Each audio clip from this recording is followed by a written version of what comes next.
우리가 저번 시간에 이 믿음에 대해서 공부했거든요. 믿음.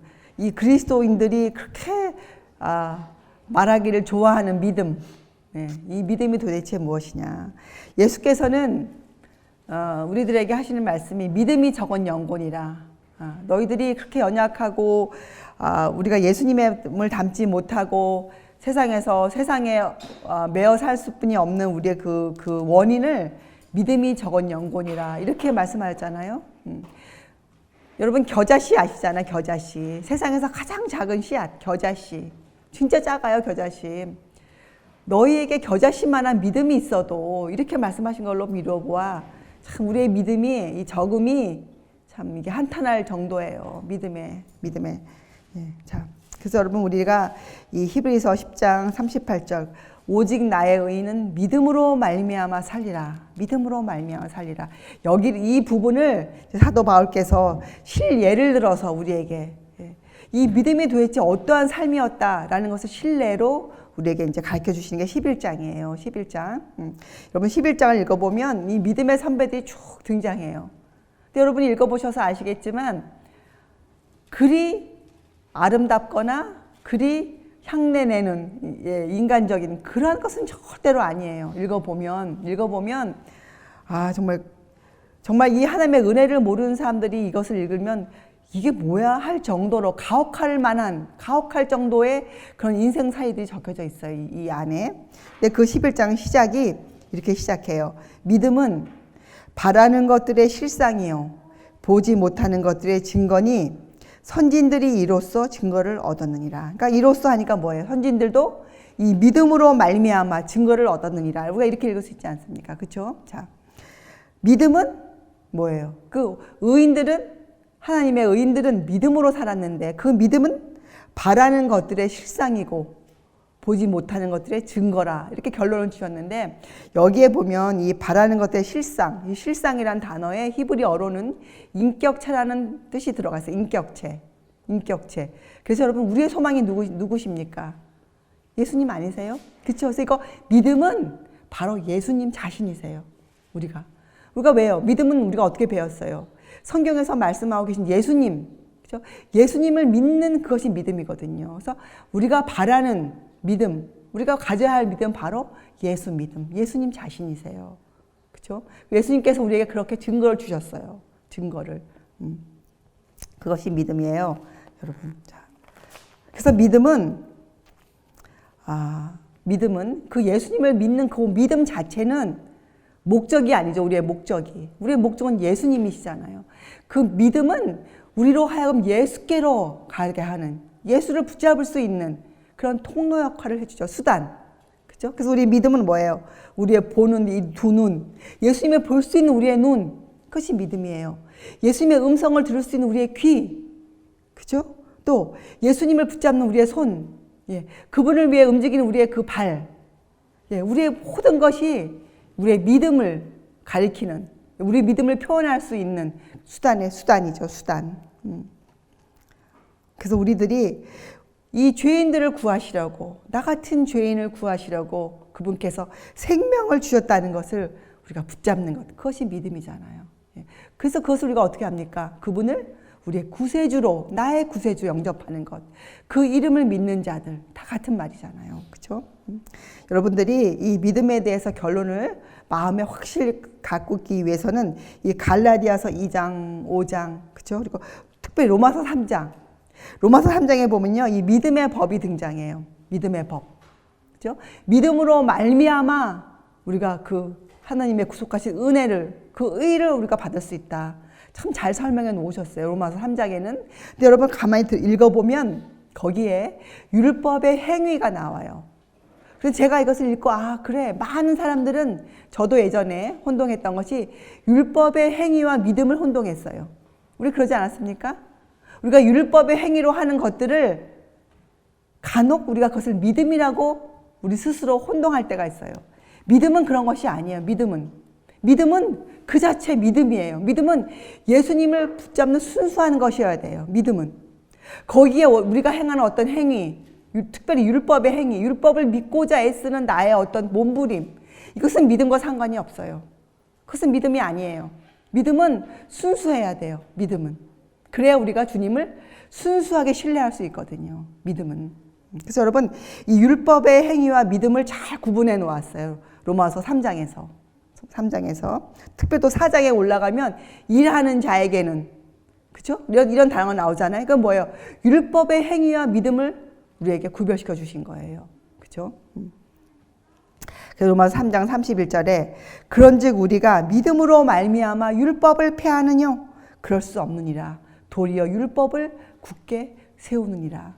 지금 이 종교계는 세상은 말할 것도 없지만 이 종교계가 예수님을 안다고 하는 종교계가 바로 이 부분에 있어서 율법의 행위와 믿음과 율법의 관계, 복음 이런 것에 대한 이해가 불분명하기 때문에 지금 뭐라고 외칩니까?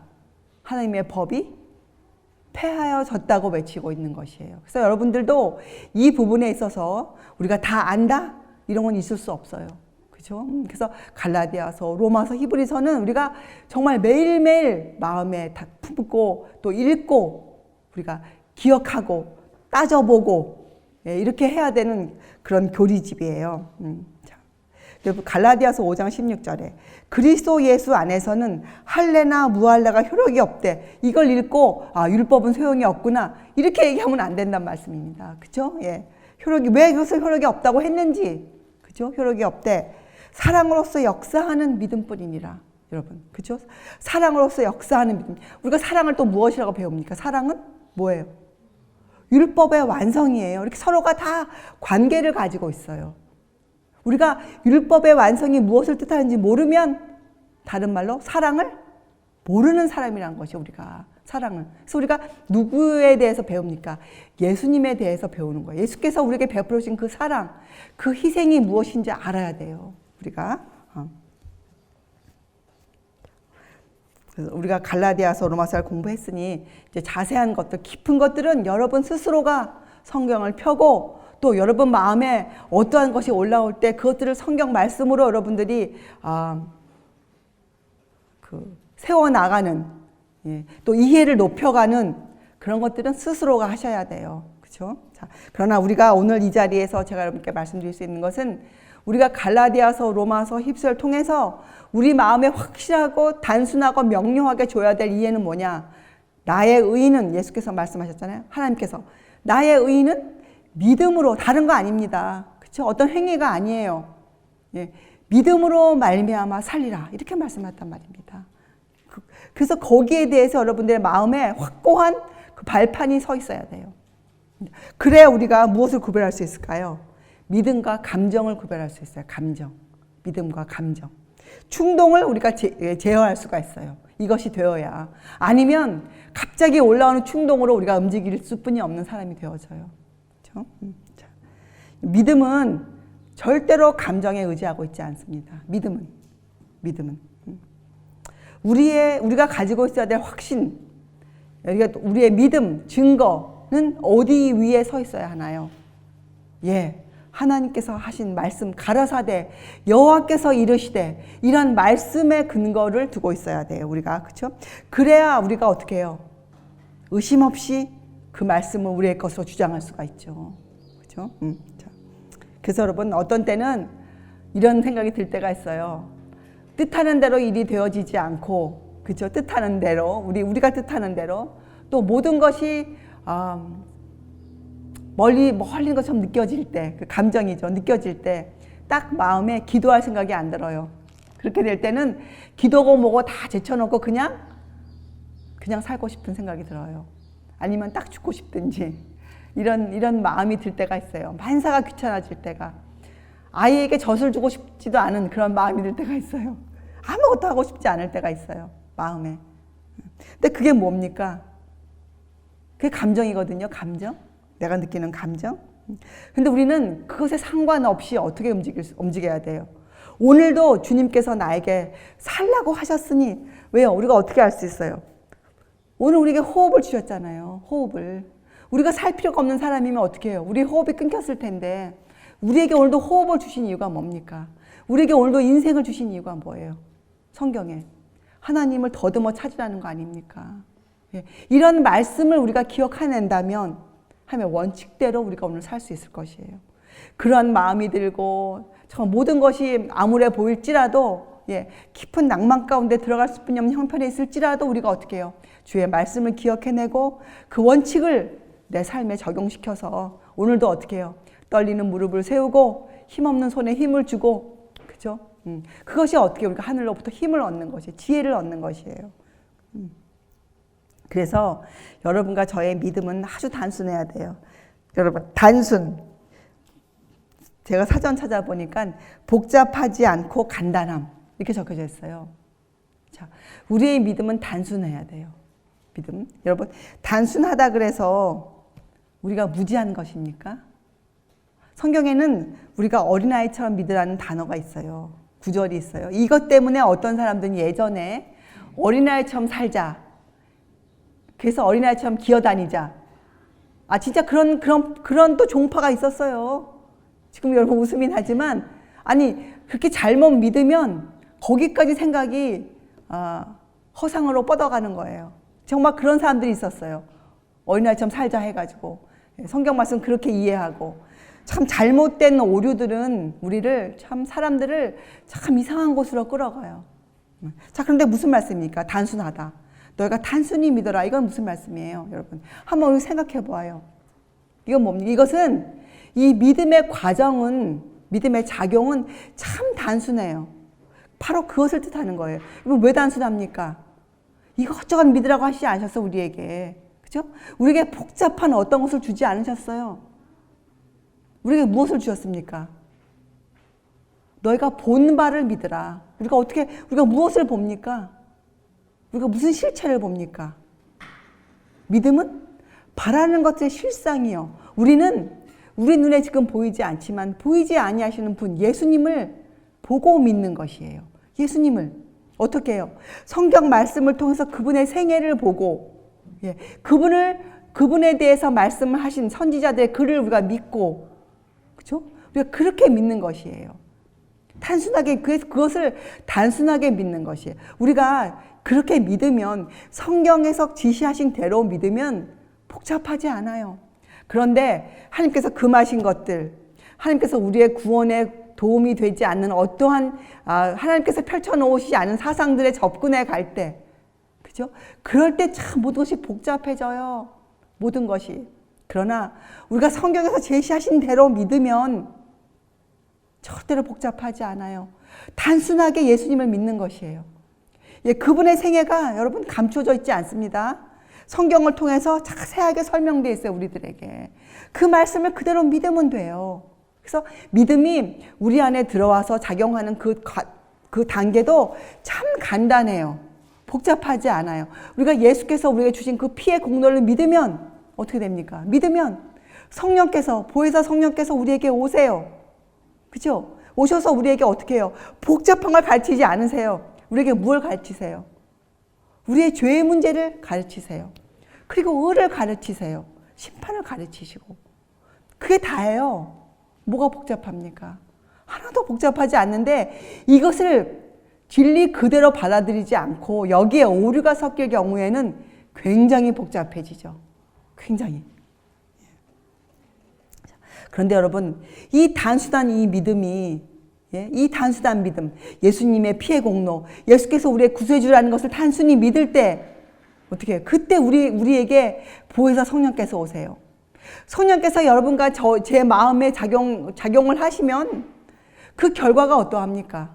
그 결과가 예수께서 말씀하시기를 겨자씨만한 믿음만 있으면 어떻게 된다고 했어요? 너희가 이 산을 명하여 저리로 옮기라 하여도 그리 될 것이라. 이렇게 말씀하지 않았습니까, 여러분? 산이 움직여요, 여러분. 그것이 믿음의 결과예요. 믿음의 결과. 여러분, 예수께서 어떻게 물 위를 걸으셨습니까? 예수님이시기 때문에요? 아니잖아요, 여러분. 우리 공부했잖아요. 어떻게 예수께서 물 위를 걸으셨어요? 믿음으로 걸으셨어요. 믿음으로. 그것이 여러분과 저에게 필요한 믿음이에요. 단순한 믿음. 예수님께서 얼마나 단순한 생애를 사셨습니까?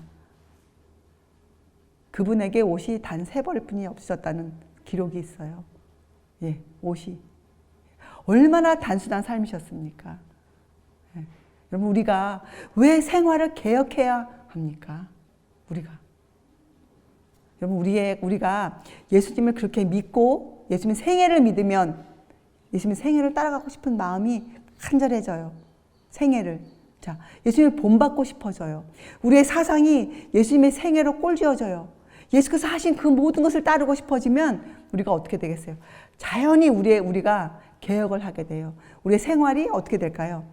단순해져요. 먹고 마시는 삶으로 시작하는 삶이 단순해져요. 먹는 것이 단순해지고 살아가는 방법이 단순해지고, 그러나 결과는 세상을 뒤집어 놓는 그런 개혁자의 삶이 되죠. 그것이 믿음이에요. 믿음. 그래서 예수님을 믿는데 필수 요소 중에 하나가 이 단순함이에요. 단순함. 자, 이것을 설명해 주기 위해서 히브리서 11장에서 믿음의 선배들이 등장합니다. 믿음의 선배들. 자, 거기에 보면 누가 등장합니까? 아벨이 등장하죠. 에녹이 등장하고, 노아가 등장하고, 아브라함, 또 사라, 그죠? 또 누가 등장합니까? 이삭, 야곱, 에서는 이제 비교하기 위해서 들어오고, 요셉, 그리고 모세가 등장해요. 그죠? 그리고 또 라합, 기생 라합. 예, 기생자는 좀 빼도 좋을 텐데, 기생 라합. 기드온, 바락, 삼손, 입다, 다윗, 사무엘, 선지자들, 그죠? 여자들, 예, 그 많은 사람들의 인생이 짤막짤막하게 나와 있어요. 자, 우리가 이 중에서 한 사람을 오늘 공부해 보기로 합시다. 믿음, 모세의 믿음. 왜요? 모세는 성경에서 예수님을 상징하는, 예수께서 하실 일을 상징하는 사람으로 우리에게 교훈으로 나와 있거든요. 모세를 한번 살펴보기로 하겠어요. 여러분, 모세. 여러분 다 읽으셔서, 출애굽 읽으셔서 아실 거예요. 모세가 어떠한 사람이었다는 것은. 그죠? 모세는 이 각 시대의 인류 중에서 가장 온유한 사람으로, 예, 또 하나님을 직접 대면하여 본 자로 성경에 나와 있어요. 모세에 대해서. 근데 여러분, 모세를 자세히 읽어보면 그가 젊었을 때에는 살인자였어요. 그렇게 나와요. 사람을 죽였어요. 애굽 사람을. 애굽 사람이었던 간에 사람을 죽였어요. 그걸로 미루어 보아 모세는 굉장히 혈기가 있는 사람이었죠. 도저히 온유와 겸손과는 거리가 먼 아주 혈기가 왕성한, 좋은 의미에서가 아니라 사람을 죽일 정도로 이 분노를 참을 수 없는 그러한 사람이었어요.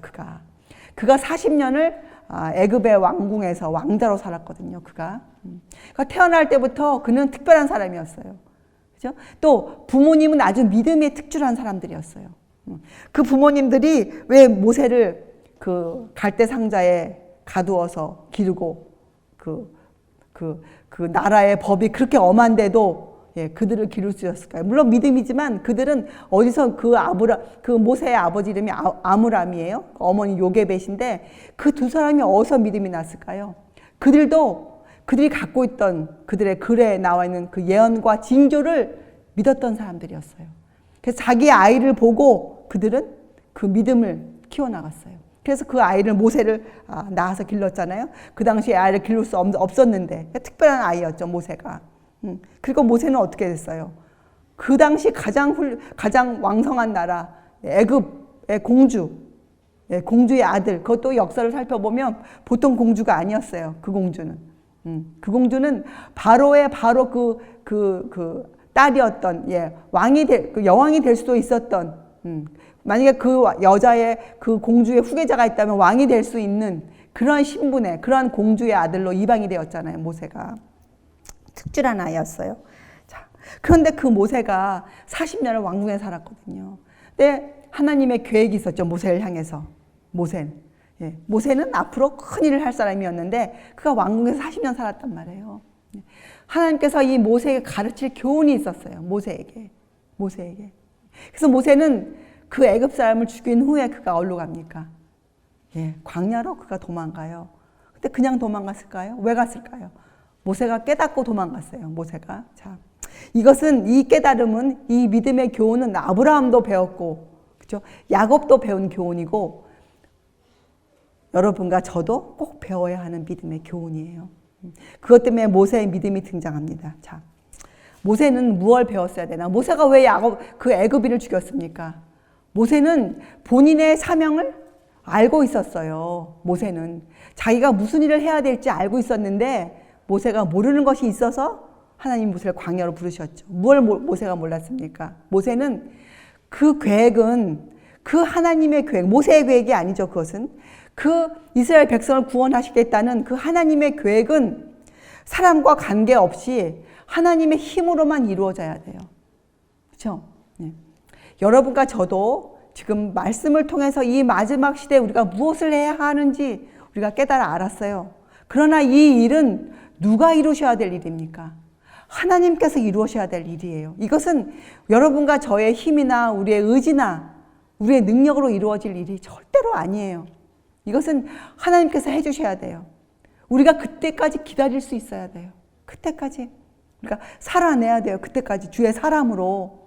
그죠? 하나님이 두 가지를 모세에게 가르치고 싶으셨어요. 하나님의 약속의 성취는 너의 힘으로 되는 것이 아니다. 믿음은 그런 것이 아니다. 그죠? 믿음은 하나님을 순수히 믿는 것이에요. 그분의 능력을 의지하는 것이 믿음이거든요. 그것을 가르치셔야 됐어요. 모세에게. 두 번째는 뭡니까? 인내를 가르쳐야 됐어요. 인내. 사실 모세가 40년 동안 그 왕자로 살면서 그가 율법을 공부했고 그가 12살까지 요괴벤 밑에서 믿음으로 다 성장했고 왕궁에 와서도 그는 믿음으로 살았어요. 그러나 그가 갖고 있었던 주변 환경의 영향을 그도 받았어요. 모세도 주변 환경의 영향을 받았기 때문에 그 모세도 어떻게 합니까? 투쟁을 필요로 했어요. 그가 왕자의 신분으로 살면서 그에게 인내가 있었을까요? 아마 없었을 것이에요. 모세에게 인내가. 그렇죠? 네. 하나님께서 그에게 인내, 그리고 뭘 가르쳐야 되냐? 인내를 배우기 위해서 우리에게 뭐가 필요합니까? 인내. 우리의 감정을 조절하는 법을 배워야 돼요. 그래야 인내가 생겨요, 여러분. 내 감정이 올라오는 대로, 내 뜻하는 대로 움직이면 인내가 전혀 없는 사람이에요. 내가 지금 이것을 원하고 이것이 옳은 줄 알지만 주위 사람들이 그걸 못 따라올 때는 어떻게 합니까? 내 뜻을, 내 감정을 조절할 수 있어야 돼요. 천천히 갈 줄 알아야 돼요. 남들과 발을 맞춰 갈 수 있어야 돼요. 남들과 함께. 내 목소리를 죽일 수 있는 그러한 것을 배워야 돼 우리들이. 여러분과 저에게 꼭 필요한 것이죠. 인내. 그래서 모세는 그 인내와 감정을 조절하여서 인내를 배울 수 있어야 돼요. 그래서 모세가 사실은 현명한 사람이 되기 전에 뭘 먼저 배워야 됐을까요? 하나님께 순종하기를 배웠어야 돼요. 그래서 하나님께서 광야로 모세를 불러가셨어요. 광야로. 자, 이것을 이렇게 표현되어 있어요. 모세에게 시간이 필요했어요. 40년 동안 그 애굽에서의 그 모습을 벗어던지기 위해서 모세에게 시간이 필요했어요. 자, 그리고 또 뭐가 필요했냐? 환경의 변화가 필요했어요. 모세가 꼭 나왔어야 됐어요. 그 애굽에서 환경의 변화. 그리고 하나님과의 교통이 그에게 절실히 필요했어요. 자, 이것을 여러분에게 한번 적용시켜 보세요. 우리가 이 마지막 시대에 주의 백성으로 세상에서 나와 부정한 것을 만지지 말라는 주의 말씀을 우리가 지키기 위해서 우리에게 무엇이 필요할까요? 시간이 필요합니다, 여러분. 절대로 급하게 가지 마세요. 우리에게 시간이 필요해요. 시간이. 말씀을 읽고, 그쵸? 이것을 생각해 볼 수 있는 시간이 필요해요. 자, 그리고 뭐가 필요합니까? 환경의 변화가 꼭 필요합니다, 여러분. 그래서 우리에게 개혁이 필요해요. 개혁. 내가 살고 있는 환경을 변화시켜야 돼요. 그 자리에 계속 있으면 어떻게 해요? 그 영향을 떨쳐버릴 수가 없어요. 환경의 변화. 그래서 우리가 어떻게 삶의 터전을 시골로 그렇죠? 삶의 터전을. 자, 그리고 궁극적으로 무엇이 필요한가? 우리가 시간을 주셨고 하나님께서 우리를 환경의 변화를 주셨다 할지라도 이것이 안 되면 아무 소용이 없는데 하나님과의 교통이 꼭 필요해요. 그래서 사람은 하늘을 생각해 볼 수 있는 여유가 있어야 돼요, 여러분. 우리의 삶이 아무리 시골에 와도 시골의 삶으로 바빠지면 안 돼요.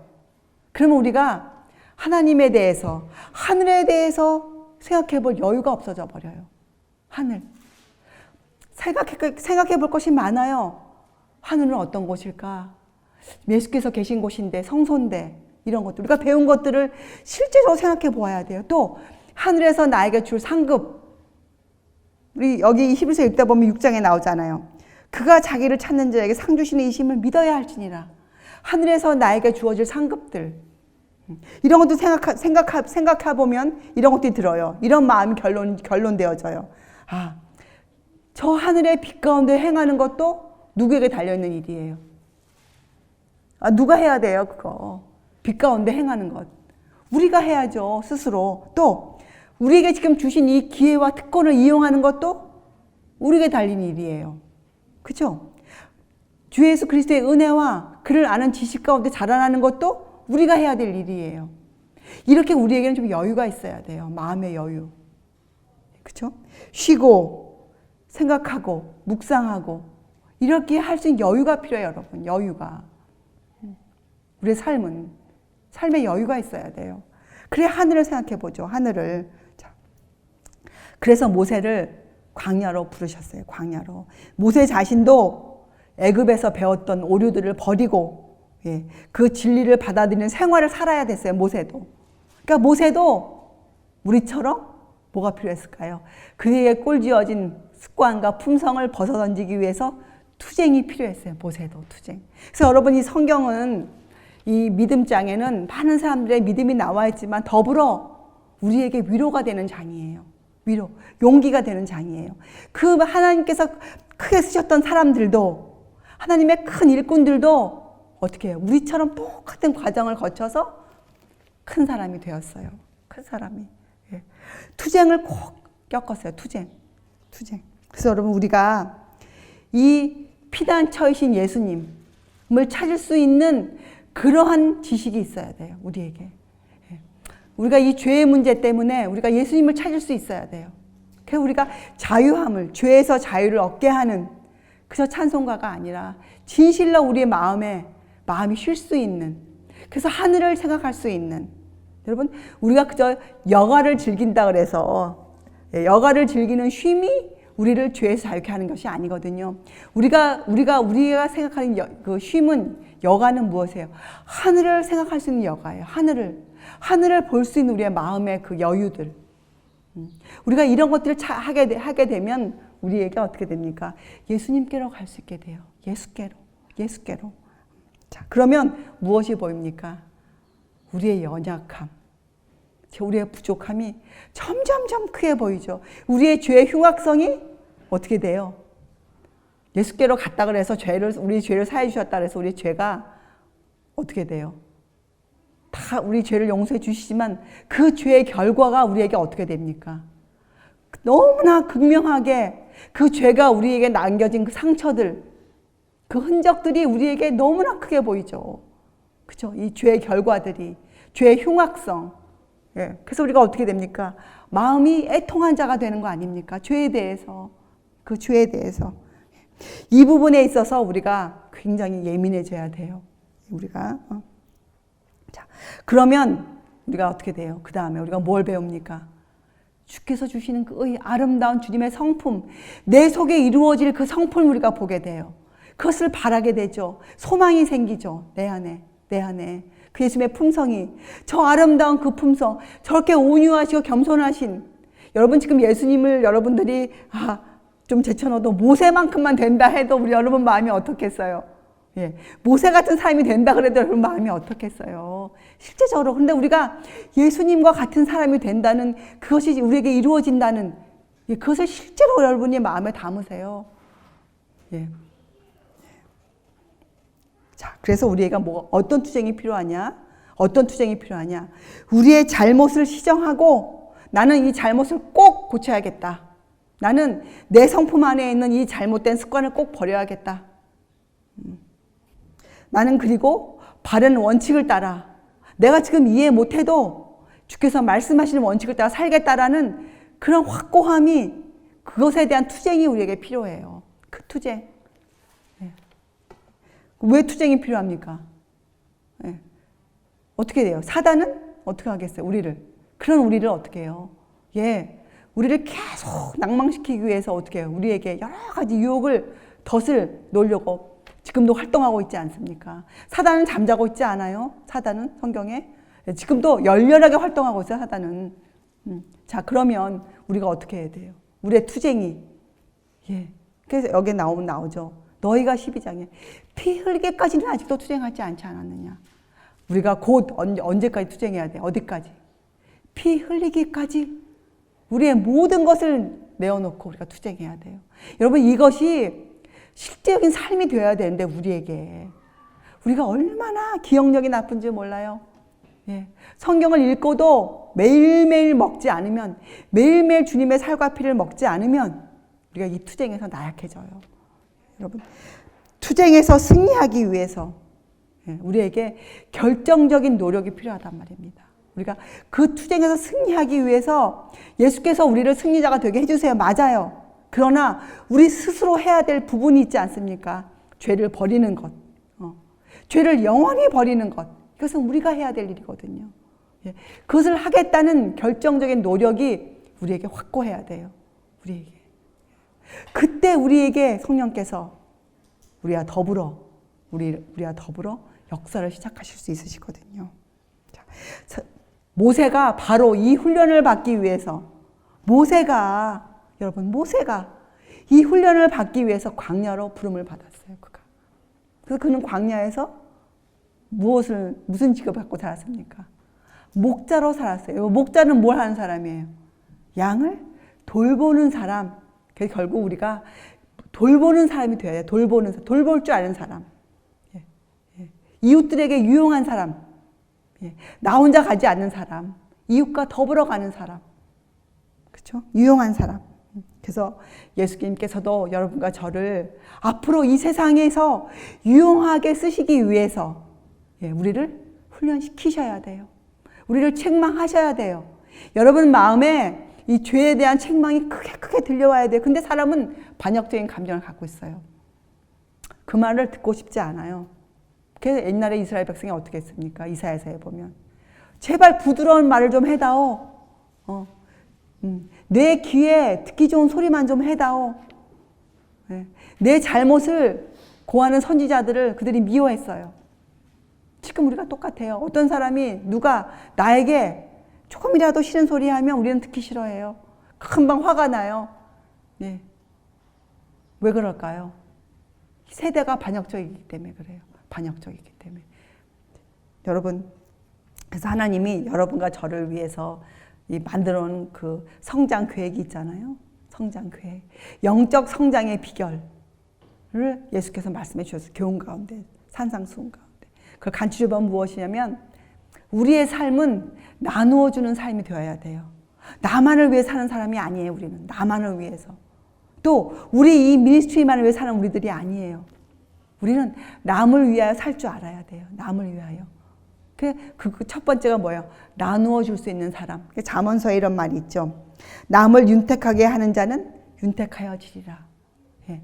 내가 참아줌으로써 저 사람이 믿음이 강하여진다면 참을 수 있는 것, 인내할 수 있는 것. 그것이 우리가 비결이에요. 비결. 그래서 여러분, 우리가 하나님 안에서 계속 자라나는 것, 성화 아닙니까? 쉬지 않고 자라나야 돼요. 그러니까 결국 우리의 믿음은 쉬지 않고 움직이는 것이에요. 여러분, 이것과 안식을 또 혼동하시면 안 됩니다. 그렇죠? 이것과 율법의 행위를 또 혼동하시면 안 돼요. 이런 것들 여러분들이 따져볼 수 있어야 돼요. 갈라디아서 로마서를 공부했다면 우리가. 그렇죠? 우리의 믿음은 쉬지 않고 활동합니다. 이것을 이해 못하면 어떤 사람들은 이런 마음, 이런 감정을 느껴요. 하나님의 일을 하지 않으면 구원받을 수 없는 것처럼 생각하는 사람들이 있어서 뭔가를 하려고 부지런히 애쓰는 사람들이 있어요. 선교단체에 들어가고 또 교회에서도 헌신하고 봉사하고 계속적으로. 근데 그것은 믿음이 아니에요, 여러분. 그것을 여러분들이 구별해서 볼 수 있어야 돼요. 그렇죠? 믿음은 열렬하게 활동하는 것이지만, 그렇죠? 우리가 그것 때문에 구원받는 것이 아니잖아요. 우리가 그것 때문에 구원받습니까? 아니에요. 구원은 예수께서 우리에게 주시는 것이에요. 구원은. 우리에게 이루어 주시는 것이에요. 구원은 우리의 것이 아니잖아요. 그죠? 자, 그래서 결국 믿음도 우리의 것이 아니에요. 원래는 믿음 예수께서 우리에게 주시는 것인데, 믿음 우리가 소유할 수 있는 것이 단지 믿음. 그래서 여러분, 우리가 열심히 믿음으로 활동해야 되지만 그것 때문에 구원받는 건 절대로 아니에요. 그러나 우리의 마음에 주님을 믿는 그 믿음이 우리 영혼 속에 딱 각인되어지면 우리가 어떻게 되겠어요? 예, 우리의 믿음이 열렬하게 움직여요. 그 관계를 여러분 좀 이해하세요. 절대로 우리의 믿음 때문에, 우리의 그런 믿음의 행위 때문에 구원받는 것이 절대로 아니에요. 예, 그러나 우리의 믿음은 그렇게 움직여요. 활동해요. 왜요? 사랑은 무슨 힘을 갖고 있기 때문에 그렇습니까? 예, 사랑은 움직이기 때문에 그래요. 활동하기 때문에 사랑은 움직이는 힘 자체를 갖고 사랑이. 그렇죠? 그러면 우리가 이 은혜 가운데 어떻게 자라가겠어요? 어떻게 이것이 가능하겠습니까? 성화는 쉬지 않고 자라가는 것인데, 우리의 믿음은 성장하는 것인데, 여러분, 우리 아까 믿음은 단순하다고 배웠죠? 믿음이 또 왜 단순합니까? 여러분, 제가 생각해 보니까 바로 이것이구나 하고 제가 알아낸 것이 하나 있는데, 여러분, 성경에 이런 말씀이 있죠. 믿는 것과 아는 일에 하나가 되라. 여러분, 믿는 것과 아는 일이 하나가 될 때 믿음이 단순해져요. 그런데 믿는 것과 아는 것이 하나가 안 될 때, 내가 이것을 읽고 이것을 믿는다고 생각하는데 내가 실제적으로 아는 일에 대해서 하나가 안 될 때는 어떻게 됩니까? 머릿속이 복잡해요. 믿기는 믿는데 무엇을 해야 좋을지 모르겠어요. 왜요? 믿는 것과 아는 일이 하나가 안 되었기 때문에 복잡해진 거예요, 신앙이. 그런데 내가 믿는 것을 하나를 실천해서 그것이 아는 일이 되어질 때, 그래서 믿는 것과 아는 일이 하나가 될 때, 그때는 굉장히 단순해져요. 이것이구나. 그것이 정로예요. 그것이 우리가 걸어가야 될 길이에요. 그것이 고든 길이에요. 우리가 믿는 것과 아는 일에 하나가 되지 않으면 절대로 정로로 거둘 수가 없어요. 그리고 정로가 보이지 않아요. 이것이 내 길이구나. 이것이 주께서 가신 길이구나. 절대로 보이지 않습니다, 여러분. 그래서 여러분이 이 믿는 것과 아는 일에 하나가 될 때, 그렇게 성장해 갈 때 어떻게 해요? 우리가 단순한 믿음으로 걸어갈 수 있어요. 단순함은 절대로 무지가 아니에요, 여러분. 무지. 그죠? 무지하면 복잡해져요.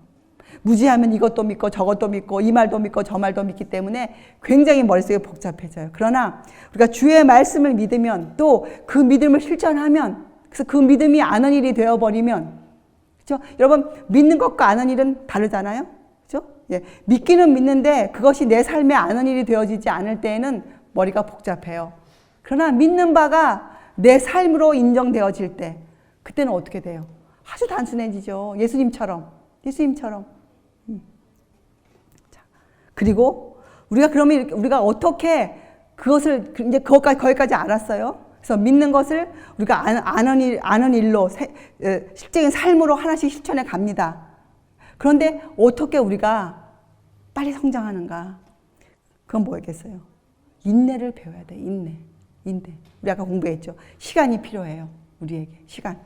하나님을 생각할 수 있는 시간. 그죠? 네. 또 무엇이 필요합니까?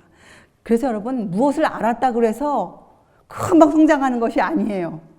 뭘 알면 우리에게 시간이 필요해요. 그 아는 것을 가지고 우리가 시도해보고, 그죠? 또 그 아는 것을 가지고 여러 가지를 찾아낼 수 있는 시간이 필요하죠. 또 뭐가 필요합니까? 환경이 변화되어져야 돼요. 우리의 환경이. 그리고 하나님과의 교통이 시작되어져야 돼요. 하나님과 여러분이 어떻게 해요? 매일 아침 저녁으로, 또 순간순간마다 하나님과 어떻게 해야 돼요? 교통. 기도할 수 있어야 돼, 하나님께. 우리가 하나님께. 그죠? 그것을 이렇게 표현되어 있죠. 이 히브리서 11장에는 모세를 통해서 보이지 않는 그분을 보는 것처럼 하여 인내를 배웠어요. 모세가 거기 보면 이렇게 나오죠. 27절에 믿음으로 애굽을 떠나 임금의 노함을 무서워 아니하고. 근데 그게 어떻게 그 바로의 노함을 무서워 아니했는가? 그가 어떻게? 곧 보이지 아니하는 자를 보는 것 같이 하여 참았으며. 킹 제임스 버전에 참아내었으며 이렇게 나와 있어요. 자, 모세는 광야에서 인내를 배웠어요. 예. 그래서 사실 여러분과 제가 그 모세가 보았던 불타는 떨기나무, 예. 하나님을 발견했잖아요, 모세가. 그렇죠? 여러분과 저도 우리에게 주신 이 성경, 예. 모든 사람이 갖고 있는 이 성경책, 그렇죠? 이 안에서 예수님을 발견해야 돼요. 모세처럼 이 안에서 불타는 떨기나무를 찾아야 돼요. 거룩하신 분을 찾아야 돼요. 그분을 어떻게 해요, 우리가? 어떻게? 그분 지금 보이지 않죠. 그러나 우리가 어떻게 됩니까? 보이는 것처럼 하여 살아봐야 돼요. 이걸 안 할 때에는 우리가 뭘 배울 수 없다는 거예요. 뭘 배울 수 없다는 거예요? 인내를 배울 수 없다는 거예요. 성경은 인내, 참아내는 것. 이거 인내를 못 배우면 또 무슨 성품이 이루어지지 않을까요? 여러분, 인내가 없으면 어떠한 사람이 됩니까? 인내가 없는 사람들, 참지 못하는 사람들, 그죠? 온유한 사람이 될 수가 없어요. 겸손한 사람이 될 수가 없어요. 근데 여러분, 우리가 이루어내야 될 품성의 끝이 무엇입니까? 온유와 겸손 아니에요. 온유와 겸손. 예수님 같은 사람, 온유와 겸손. 자, 그래서 인내는 우리가 꼭 배워야 돼요. 우리가 실제로 그렇게 살아야 돼요. 그래서 여러분, 우리 삶에도 광야 생활을 좀 살아야 돼요. 좀이 아니고 필수예요, 필수. 광야 생활.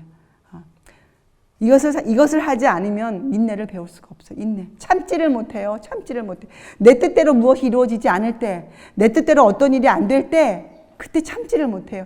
모세가 그렇게 했어요. 모세가 사람을 죽였잖아요. 모세는 여러분과 저도 아직 그 정도는 아니죠. 사람을 죽이는 그 정도에는 아직 아니잖아요. 그러니까 우리가 어떻게, 우리 형편이 지금 모세보다 좋다는 거 아닙니까? 우리 형편이. 자, 그러니 우리가 어떻게 해야 돼요? 희망을 가지고, 소망을 가지고 우리가 어떻게 해야 돼? 이제 이 믿는 것과 아는 일에 성장하는 그 부분에 아주 주력을 다하고 우리가 어떻게 해야 되겠어요? 잘못은 꼭 고치겠다.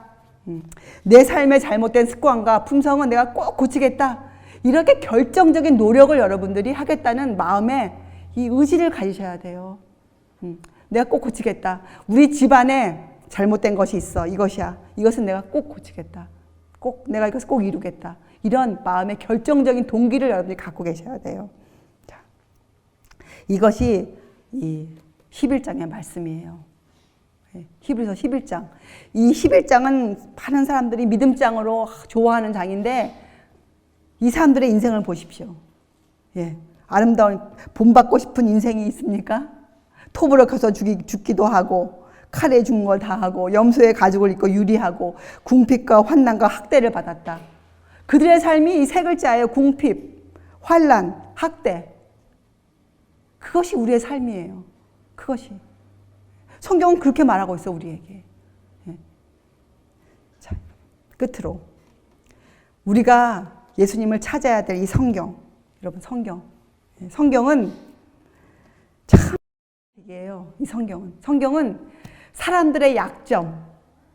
모세를 살인자라고 얘기하고 있잖아요. 모세를 살인자라고. 성경은 사람의 약점과 결점을 기록해 놓았어요. 이 성경은 사람이 쓴 책이 아니, 사람이 썼지만 이 책은 하나님의 책이에요. 왜요? 사람은 이 세상에 이 시대마다 있었던 모든 사람은 절대적으로 이렇게 쓸 수가 없어요. 사람은 이 편견에 사로잡히기가 쉬워요. 자기 생각에 사로잡히기가 쉬워요. 그리고 다 그래요. 그래서 누구의 인생에 대해서 이렇게 가혹하리만큼 사실적으로 쓰지 않아요. 사람은. 이 세상에 나와 있는 모든 책은 전부 다 그 쓴 사람의 생각을 담고 있어요. 책을 쓴 사람의 생각을. 근데 이 성경은 누가 썼습니까? 아무나 쓴 것이 아니고 누가 썼어요? 하나님의 감동을 받은 사람들이 성경을 썼어요. 하나님의 감동을 받은 사람들이. 성경은 목적을 갖고 쓰여진 책이에요. 디모데후서, 그죠? 디모데후서 3장에 보면 이렇게 적혀져 있죠. 모든 성경은 하나님의 감동으로 된 것으로. 여러분 뭐예요? 모든 성경, 이 안에 있는 66권 모든 성경은 하나님의 감동으로 된 것으로 교훈과 책망과 바르게 함과 의로 교육하게 유익하니. 성경은. 여러분 하나님의 책망을 받고 싶으세요? 하나님의 교훈을 받고 싶으시면 다른 책을 보시면 안 돼요. 성경을 보셔야 돼요. 그렇죠? 그 이는 하나님의 사람으로 온전케 하며 모든 선한 일을 행하기에 온전케 하려 함이니라. 자, 이거 뭐예요? 믿는 것과 아는 일에 하나가 되게 해주시기 위해서 우리에게 성경을 남겨놓으셨어요. 성경은. 자, 그러면 창세기부터 시작해서 요한계시록까지 있는 모든 성경, 모든 구절, 모든 단어, 우리가 어떻게 알아야겠어요? 하나님의 뜻대로 우리가 알아야 될 것이에요. 하나님의 뜻대로. 그리고 나서 우리가 무엇을 해야 돼요? 그 교훈대로 살기를 연습해야 돼요. 훈련 받아야 돼요. 그 교훈대로 살기를. 그렇죠? 그렇게 안 하면 우리가 어떻게 돼요? 온전케 되지 않는다. 그렇죠? 온전케 되지 않는다. 하나님의 사람이 될 수 없다. 성경은 이렇게 우리가 얘기하고 있거든요. 그래서 참 가혹한 책이에요, 성경은. 예. 왜 가혹하냐? 사실을 그대로 적어 놓았어요. 사실 그대로. 거기에 조금이라도 인간의 생각이 들어가 있지 않아요. 사실 그대로 적어 놓으셨어요. 사실 그대로. 그래서 이 믿음의 사람들의 삶을 사실 그대로 적어 놓았어요. 사실 그대로. 아주 단순하고 적나라하게 적어 놓았어요. 그래서 우리가 이것을 읽고 우리를 볼 수 있어야 돼요. 여러분과 저도 일반적인 유혹을 피하기 아주 어려운 사람들이에요. 일반적인 유혹. 사람들이 간혹 이렇게 생각해요. 하나님에 대한 지식을 좀 배우고 나면 어떤 유혹들은 쉽다고 여겨져요. 그렇죠? 뭐 이 정도는 괜찮지 않을까?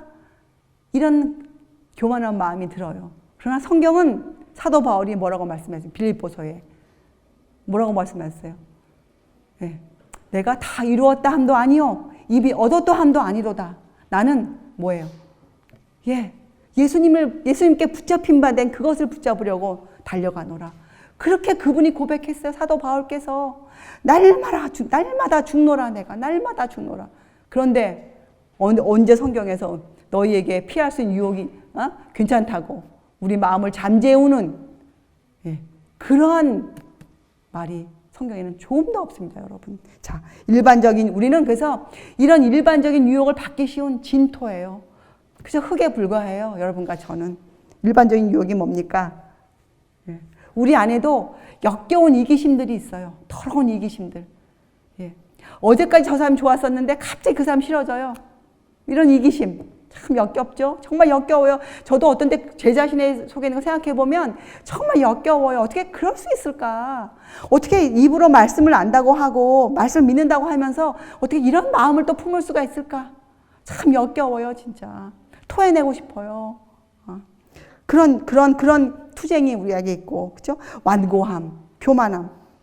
어떤 때는 얼마나 완고한지 몰라요. 사랑하는 딸이 지적해주는 그런 잘못을 지적받을 때 굉장히 완고해져요. 그 사랑하는 딸에게도 건방지게 네가 엄마한테 막 이렇게 나가면서 완고해지죠. 교만해지고. 자, 그리고 사람은요, 또 어떤 면이 있냐? 여러분 일기장 써보셨죠? 일기장. 여러분 일기장에서도 우리는 정직하지 못해요. 사람들은 일기장을 쓸 때 항상 이 뒤통수에 어떤 마음을 갖고 있냐면 누군가가 내 일기장을 볼 것이다. 이것을 염두에 두고 일기를 씁니다. 그래서 그거조차 좋게 표현하려고, 아름답게 표현하려고, 마음에 있는 숨은 것들을 적나라하게 표현하지 않고 아름답게 표현해내려고 애를 써요. 아름다운 단어와 멋있게 나중에라도 누가 보았을 때 나를 좋게 평가해 주기를 바라는 마음으로 일기장을 쓰는 게 그것이 인간이에요. 여러분, 이 인간이라는 이 수준에서 여러분 이 생각에서 여러분들이 더하지 마세요. 더하지 마세요. 그리고 우리가 그렇게 돼야 성경을 읽을 때 이 이스라엘 백성들에게 주신 그 책망들, 그 이스라엘이 받은 그 교훈이 우리의 것이 되어져요. 아이고 이스라엘 그 사람들, 유대인들 참 못됐구나. 이것이 아니고 우리가 그렇구나. 우리가 그래.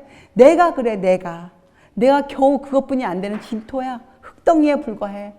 예수께서 나를 구해주시지 아니하시면 아무것도 아닌 정말 악한 사람, 악심을 품은 사람, 이런 겨우 내가 그것뿐이 안 되는구나.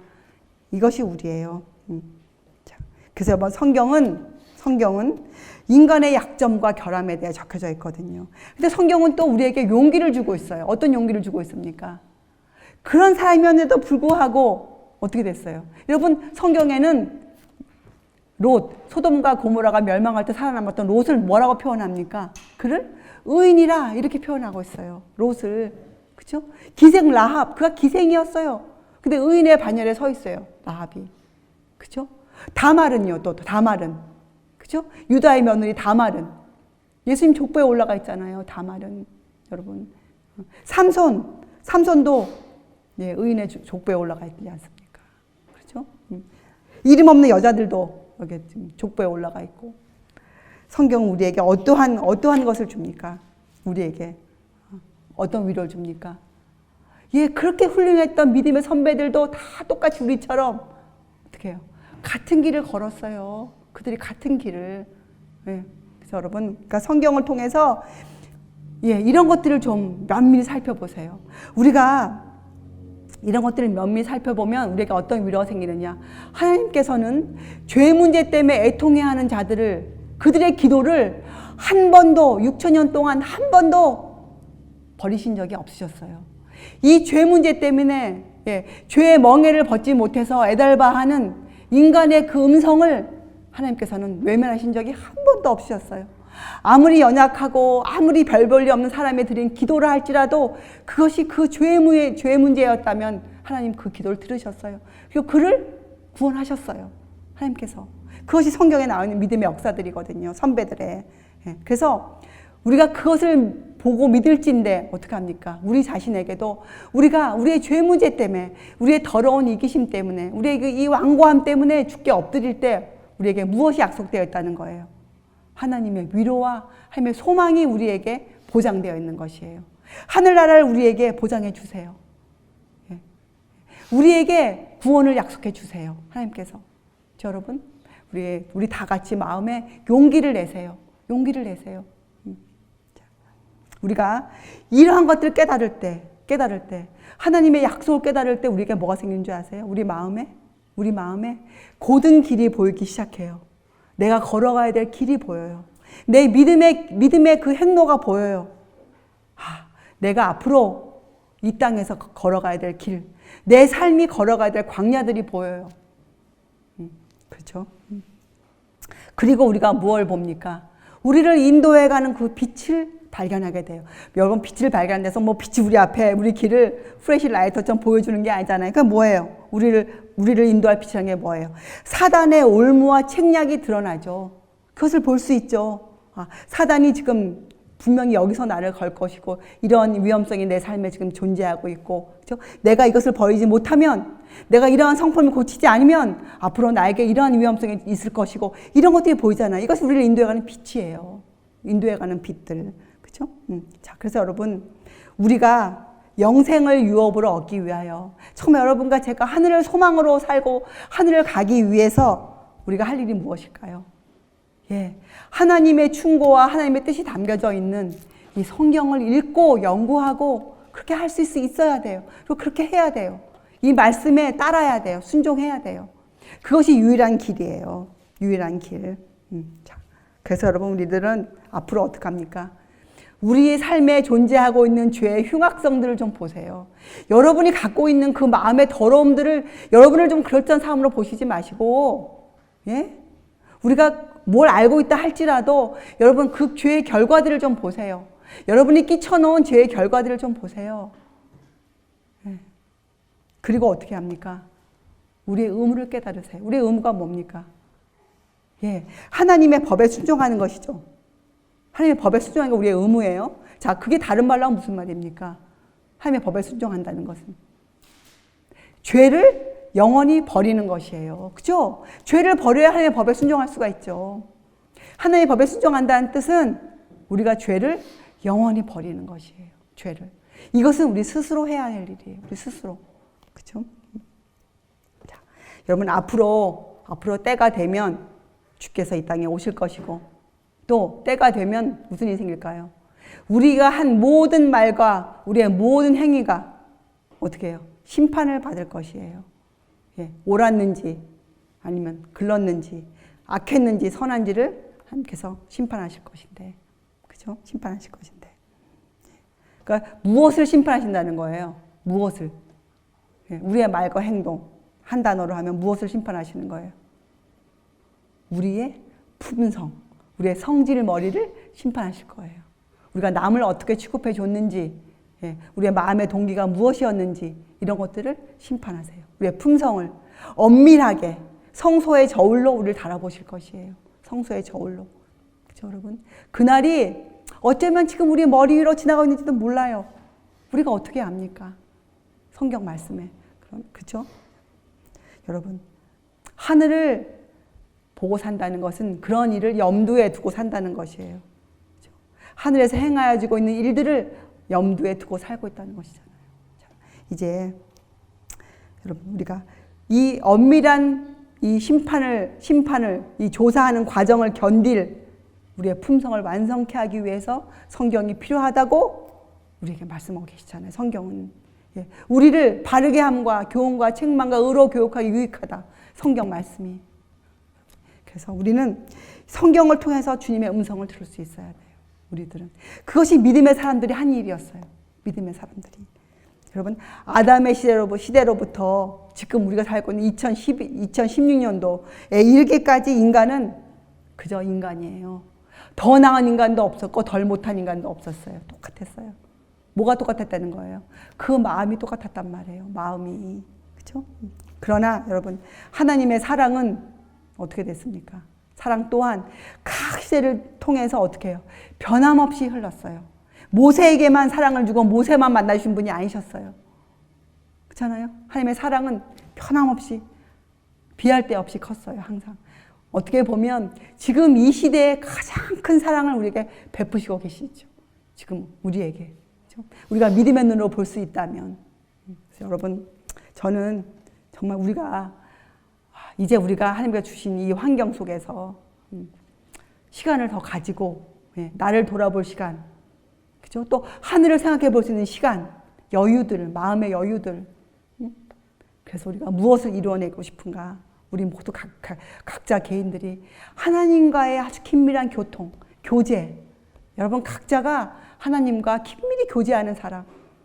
그것이 되면 우리 서로 사이에 별다르게 할 일이 없어요. 우리들이 서로가. 그렇잖아요? 각자가 하나님과 교제를 하고 오는데. 그래서 우리가 정말 진정으로 우리가 이 마지막 시대에 우리가 이 모세의 부모님들, 아므람과 요게벳이 했던 것처럼 그 사명을 감당할 수 있는 사람들. 이 시대의 징조와 예언을 볼 수 있는 사람들. 정말 그러한 사람들이 되기를 진정으로 바랍니다. 이 하늘로에 통해서 오시는 많은 사람들이 진정으로 그런 것들을 발견하고 그러한 사람으로 주의 증인으로 그래서 주께서 오실 때 한 사람도 낙오되지 아니하고 주께서 오시는 그 자리에서 우리가 정말 그때 우리가 서로를 바라볼 때 그 감격이 어떠하겠어요, 여러분? 이런 것 좀 생각해 보세요, 마음에. 그럼 기쁨이 솟아올라요. 좀 참을 수 있어요, 어려운 것을. 좀 참을 수 있어요, 우리들이. 모세처럼 보이지 아니하는 자를 보는 것 같이 하여 그렇게 참아내는 우리가 되기를 바랍니다. 기도하시겠어요? 하나님 아버지, 저희들이 믿음의 선배들의 삶을 돌이켜보았습니다. 그들이 단순한 믿음으로 하나님만을 신뢰하며 살 때 그들이 믿음으로 큰 결과들을 세상에 내놓았음을 저희들이 보았습니다. 저희들 또한 그 선배들을 따라 예수님을 닮은 예수님처럼 살기를 원합니다. 저희가 온유와 겸손으로 꼴지어진 그 품성을 얻기를 바랍니다. 그 품성을 이루어가는 그 훈련을 저희가 받기를 원합니다. 하나님, 저희들이 하나님을 보이지 아니하시는 그분을 보는 것 같이 하여 매일매일 날마다 살 수 있도록, 투쟁에서 승리하며 살 수 있도록 주님 저희들 인도하여 주시옵소서. 감사드리오며 귀하신 예수 그리스도의 이름으로 아버지께 간절히 기도드리옵나이다. 아멘.